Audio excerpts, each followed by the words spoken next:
श्री साईनाथाय नमः। भगवान श्री साईनाथ महाराज ने अपने जीवन काल में जो अनुपम अनुभूतियाँ अपने भक्तों को दी है, ऐसे चुनिंदा लीलाओं का अवलोकन करते हैं श्री साई बाबा की अनुपम लीलाएं। सच्चिदानंद सद्गुरु साईनाथ महाराज की जय। भगवान साईनाथ महाराज का एक ब्रह्म वाक्य है, वेद वाक्य बोलेंगे उसको, साई वेद वाक्य। तू मेरी जिक्र में तो मैं तेरी फिक्र में। इसके साथ ही ये लीला ये दर्शाती है साई सच्चरित का महिमा, साई सच्चरित की महती क्या है। अभी जो आज हमने लीला चुनी है आपके अभ्यास के लिए या आपके ज्ञान वृद्धि के लिए, देख लीजिए इतनी सुंदर लीला साई सच्चरित के बारे में कहा होती है। अब मुझे भी पहले लगता था कि यार ये गाँव और कहीं भी साई सच्चरित के पारायण लोग इतने लगाव से, इतने लगन से कैसे मतलब करते हैं। अब कुछ लोग उसमें है मतलब इधर उधर देखेंगे, ये करेंगे, बस थोड़ा सा पढ़ेंगे, लेकिन साई सच्चरित की एक महिमा है। आपको बाबा आपको क्या उद्देश्य या क्या उपदेश करना चाहते हैं बाबा, वही अध्याय आपको आ जाता है अगर चक्री पारायण हो तो। यानी शिरडी में अक्सर होता है कि एक अध्याय उसकी चिट्ठी निकाली जाती है टोकन, और टोकन के हिसाब से उनको अध्याय आ जाता है। और अध्याय वो किसके लिए हमें आया वो पढ़ना, तो वो अपना एक भक्ति का एक भाग है, भक्ति का एक हिस्सा है, लेकिन वो अपने हिस्से में क्यों आया, ये भी बहुत गौरतलब है। जो बाबा के जिक्र में होता है, बाबा उसके फिक्र में होते हैं, ये जताने वाली कथा है। उनका नाम था दत्तात्रेय कांदळगावकर। ये दादर, बंबई में जो सेंट्रल पॉइंट है ना दादर, वो दादर के रहने वाले थे। और उन्होंने साई सच्चरित का पठन आरंभ किया था। अब साई सच्चरित का पारायण की उसकी एक अवतरणिका में लिखा हुआ है कि अष्ट अष्ट शत अष्ट शत अष्ट शत अष्ट, यानी 8 8 7 8 6 8 8 ऐसा वो पाठ होना चाहिए। और 8वें दिन अवतरणिका होनी चाहिए, पूर्णाहुति जिसको बोलते हैं वो। तो इन्होंने साई सच्चरित का पारायण आरंभ किया घर में। अब वो अकेले थे, उनकी ब्याही हुई एक लड़की बांद्रा में रहती थी। अब उस वक्त की बात है, आज 100 साल के ऊपर की बात है ये, कि दादर और बांद्रा के बीच में बहुत सारा अंधेरा रहता था, कोई बस्ती नहीं थी। बस वो इसमें आज तो दोनों एक ही हो गए हैं, मतलब कोई बीच में जगह है ही नहीं। लेकिन उस वक्त दादर से बांद्रा तक का रास्ता बड़ा, और बीच में वो ये रहती थी माहिम की, वो जो खाड़ी बोलते हैं उसको, वो, और जंगल भी रहता था। आज भी थोड़ा जंगल है वहाँ, थोड़ा सा मामूली सा बचा है। तो सायन और बांद्रा के बीच में थोड़ा सा बचा हुआ है। तो ये जो लड़की है अपने पिताजी के लिए, जब क्योंकि 7 दिन ये पारायण करेंगे, पारायण के वक्त कुछ को खाना पकाएंगे नहीं, ये करेंगे नहीं, उसको बड़ी फिक्र रहती थी। वो रोज आती थी पिताजी के लिए खाना बना के निकल जाती थी 7 दिन तक। अब ये रोज का उनका पारायण करते थे, दिन भर बाबा की साई सच्चरित की आराधना उपासना करते थे। तो वो लड़की खाना जो बनाती थी वो खाना खा के 8वें दिन जो अवतरणी का पढ़ने का दिन है,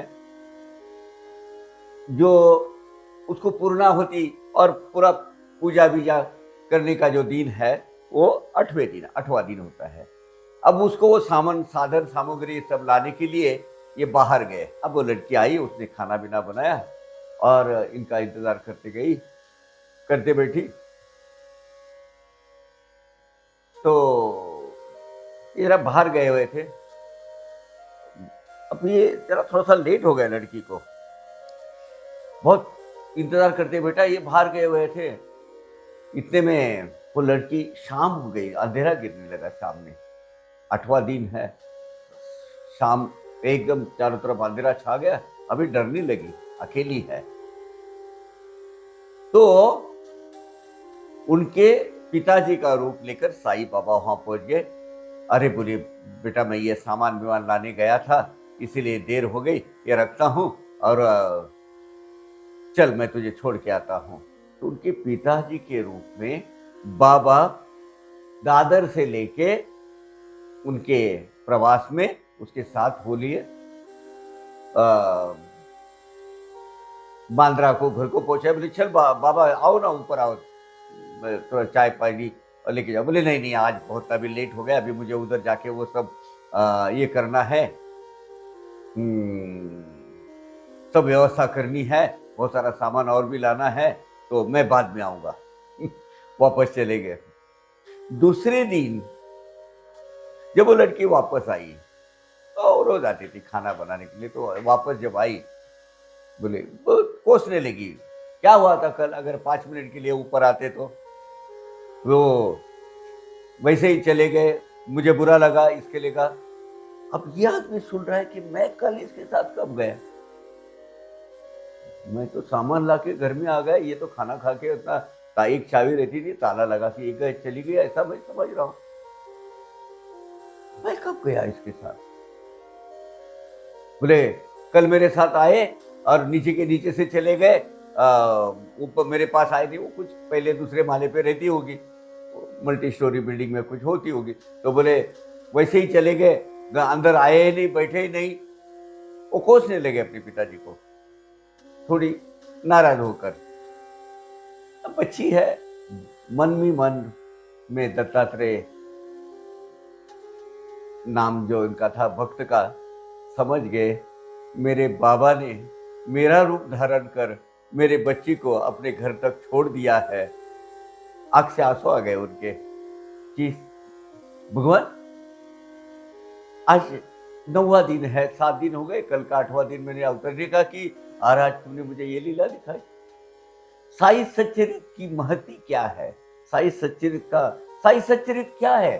साई सच्चरित ये बाबा का लिटरेचरी स्टैचू है। हाँ, बाबा की वांग्मय मूर्त है, वो साहित्य रूपी मूर्त है। आज अगर बाबा के पास आपको कुछ 2-4 सुख दुख की बातें करनी है तो साई सच्चरित एक सशक्त माध्यम है। उसके साथ आप बातचीत करनी है, अपना दुखड़ा रोना है या कुछ समस्याएं बोलनी है, बाबा के साथ बैठ के गपशप करनी है, तो साई सच्चरित एक माध्यम है।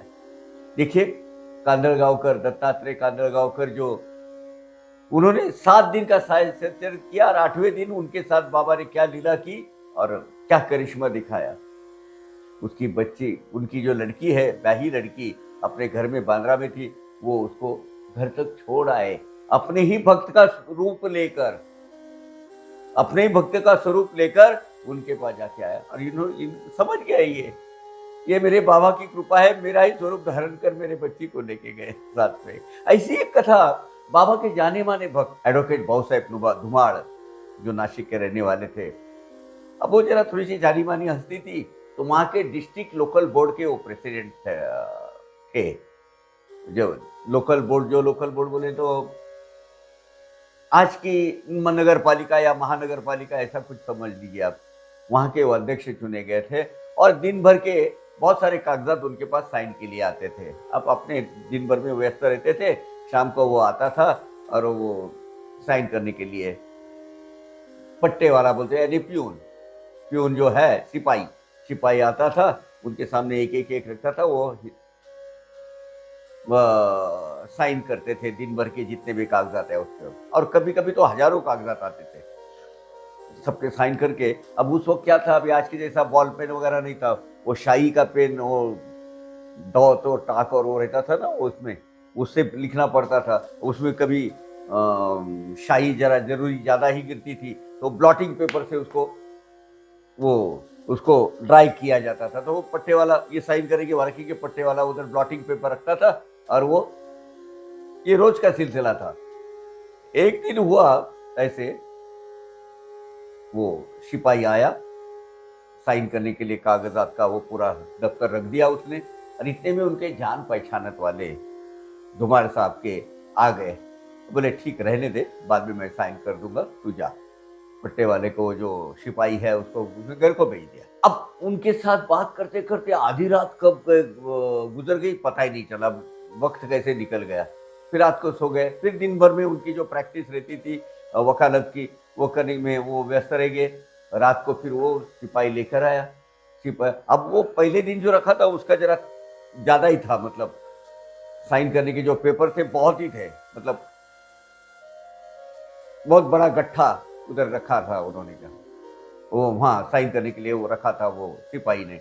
अब ये आज के पेपर लेके आए, साइन करने लगे, तो उनको याद है, अरे कल के पेपर साइन करने रह गए हैं। वो कल के पेपर कहाँ है बोले, तो सिपाही बोले कल के पेपर वो इधर ही होंगे, मैं अभी लेके जाने वाला हूँ, लेके आइए, आओ अल्लाह लेके आ, लेके बोले उस पर पहले साइन करेंगे। देखा तो उस पर पूरे के पूरे साइन करके रखे हुए हैं। मनी मनी से तेरा, अरे कल तो मुझे याद है अच्छी तरह, मैं रात को 12-1 बजे सो गया हूँ, और आज दिन भर में व्यस्त था पूरे मेरे काम में, मेरे वो वकालत की प्रैक्टिस में, और शाम को अभी आया हूँ, कल मैंने तो डेफिनेटली साइन किया नहीं है, ये मुझे याद है, और ये साइन, और ऐसे वैसे नहीं, इतना बड़ा बंडल, वो फाइलों का एकदम थप्पी रखी हुई। समझ गया। और वो क्या होता था, वो जो सिपाही था, वो सिपाही के सामने ही वो शायद दस्तखत करते थे, वो ब्लॉटिंग पेपर लगाता था, और वो बाजू में रख देता था। मन ही मन समझ गए दुमार साहब, ये मेरे साई की लीला है। भावुक हो गए, बोले भगवान कितनी छोटी छोटी बातों में तुम हमारा ख्याल रखते हो। आपने मेरे लिए महज एक मेरा छोला धारण किया, लिबास धारण किया, या मेरा हाथ जो सिग्नेचर है वो सिग्नेचर आप करते बैठ गए मेरे प्रभु, धन्य हो आप। बाबा का ये क्या, अच्छा बाबा के बन के रहो, बाबा आपको अकेला कभी नहीं छोड़ते हैं, आप साथ में तो हमेशा एक साया की तरह आपकी रक्षा करते हैं। अब कुछ लोग उनको भगवान मानना चाहिए। परसों एक आदमी ने अपने अकल की निशानियां छोड़ के गया है, कुछ सप्ताह शिव पुरानिया कुछ था, ऐसा कुछ प्रोग्राम था शिरडी में। अब उस वक्त उनकी जो बोले बाबा को भगवान सनातन धर्म इजाजत नहीं देता। अब इनका मुझे इस माध्यम से, कोई मिश्रा नाम के कोई कथाकार है, कथावाचक, मेरा उनको आह्वान है, हालांकि बाबा इसको इजाजत नहीं दे, उनको बाबा को पसंद नहीं है, उनको जो उनको बोलने का है बोलने दे, तेरी श्रद्धा और तेरी सबूरी उसके साथ चल। लेकिन जब कोई अपने बाप को और कीचड़ उछालता है तो अपन थोड़े चुप बैठने वाले हैं। बाबा आपको जो मुझे सजा देनी है दे दो, लेकिन मैं आपके माध्यम से, ये चैनल के माध्यम से आपको चुनौती देता हूँ मिश्रा जी। आप बोलते हैं ना बाबा भगवान नहीं है, हम दावे के साथ, सबूतों के साथ, सनातन धर्म के, आप बोल रहे हैं ना सनातन धर्म इजाजत नहीं देता, सनातन धर्म के तहत ही आपको साबित करके दिखाते हैं। आप शास्त्रार्थ करने के लिए तैयार हो तो आ जाओ, जहां बोलो आप वहां मैं आने को तैयार हूँ। मुझे पता चला है कहीं वो भोपाल वगैरह वो साइड के है, चलिए सामने करते हैं शास्त्रार्थ। सनातन धर्म ही बाबा कैसे भगवान है ये हमको शास्त्र का आधार लेकर आपको बता देते हैं। कुछ भी कोई भी आता है, कोई कथावाचक कथाकार के नाम पे खुद को कोई अधिकारी व्यक्ति समझता है सनातन धर्म का, अरे हम भी सनातन धर्म के हैं, हम भी सनातनी है, बाबा भी सनातनी है। मुझे अच्छा नहीं लग रहा ये सब बातें करते हुए, लेकिन कहीं तो भी दिल को ठेस पहुंचती है। अरे बाबा, साक्षात भगवान नहीं होते तो ऐसा परकाया प्रवेश और ये जो इतनी ये उनके पास रहती थी, ताकत शक्ति रहती थी। बाबा की एक लीला आप करके बताओ, मैं आपको मान जाऊंगा, बाबा को छोड़ के आपका भक्त बन जाऊंगा। चलो, खैर, फिजूल की बातें हम बाद में करेंगे, लेकिन हाँ, चुनौती कायम रहेगी। इसी 2 लीलाएं हमने बताई आज, साथ में आज की ये श्रृंखला यहां खत्म करते हैं। साईं बाबा की अनुपम लीलाएं इस धारावाहिक में अगले एपिसोड में हम और एक ऐसी चुनिंदा लीलाएं लेकर आपके पास आ जाएंगे, आपके पास सामने हाजिर हो जाएंगे। तब तक के लिए आज्ञा दीजिएगा। ओम साई राम। अवघा रंग एक झाला, अवघा रंग एक झाला, रंगी रंगला श्रीरंग, रंगला श्रीरंग, रंगला श्रीरंग, अवघा रंग एक झाला, अवघा रंग एक झाला।